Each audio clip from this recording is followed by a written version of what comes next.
Okay, so today markets are down. Yesterday they went up. Every day new news is coming and markets are going up and down. These are volatile times, and there are three types of investors in these volatile times. Let's say investor category 1. These people are like, invest now, this kind of opportunity will not come again, markets will bounce back quickly. Category 2 type of investors are like, wait, don't worry, you will get better opportunities to invest, markets will further go down. Category 3, these guys lost money in 2008 and then they decided never to come to equity markets ever again. And then seeing 2017 performances and 30% returns and all, they were tempted a little bit and started making inquiries on which mutual fund and all that in early Jan. And then again when markets fell, they said no, equity markets are not for me, wahi sahi hai. What kind of investor are you? Just saying, the risk comes down when markets fall. It's not the other way around. Let's see which of these three arguments are right. Argument 1, which says these are rare opportunities, markets will quickly bounce back and so you should invest. Could that be right? Let me give you an example. November 8th, 2016, we all know what happened, demonetization, and then markets fell, and it was at the same time that the US presidential election results also happened and markets consistently fell for just 15 days. The fall was arrested in 15 days, and in just about 75 days before end of Jan 2017, the markets had recovered back to the pre-November 8th levels. And from there on, it went on to give 20% returns in the next 1 year to investors.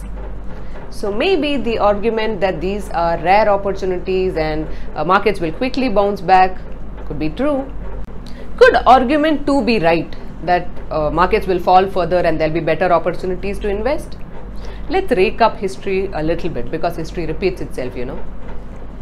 In the last 15 years of the Sensex, in the year 2004, markets returned to investors an unbelievable return of 83%.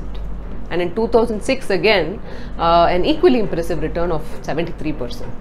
Right? And in 2007, in April of 2007, markets were at about 13,000 levels and fell sharply to sub 12,500 on a single day.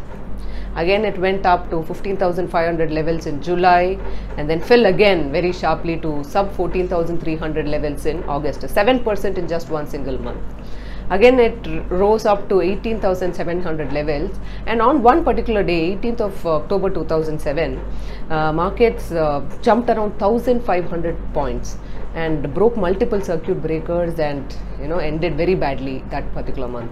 And again, markets rose up to 19,000 and 20,000, and we all know it hit an all-time high, 21,206 in Jan of 2008. And then the downward trend started.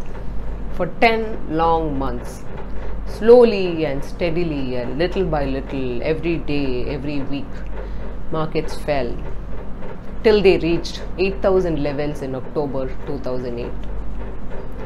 It took almost 2 years to get back to the 20,000 levels for a very, very short while in 2010, and again markets fell back to 15,000 levels in 2011.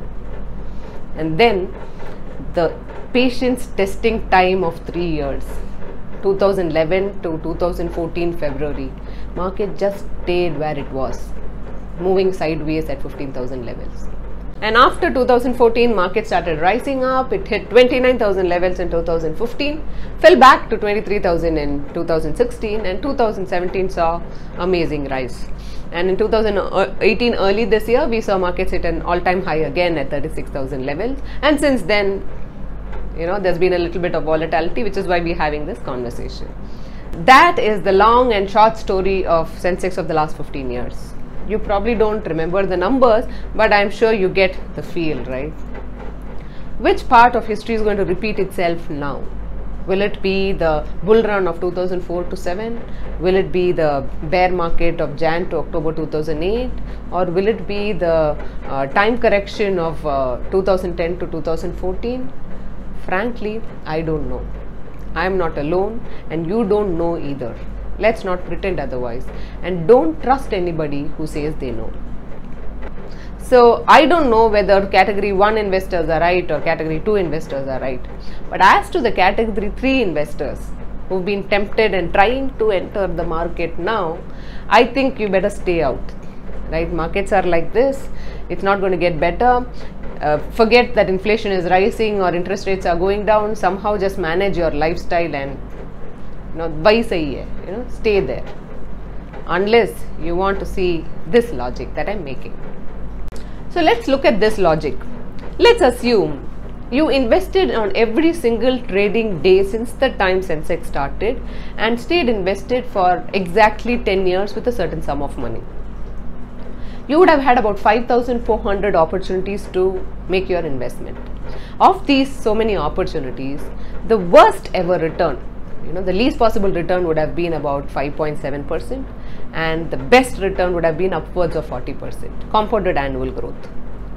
And on an average, 97% of the times you would have made at least a 14% return.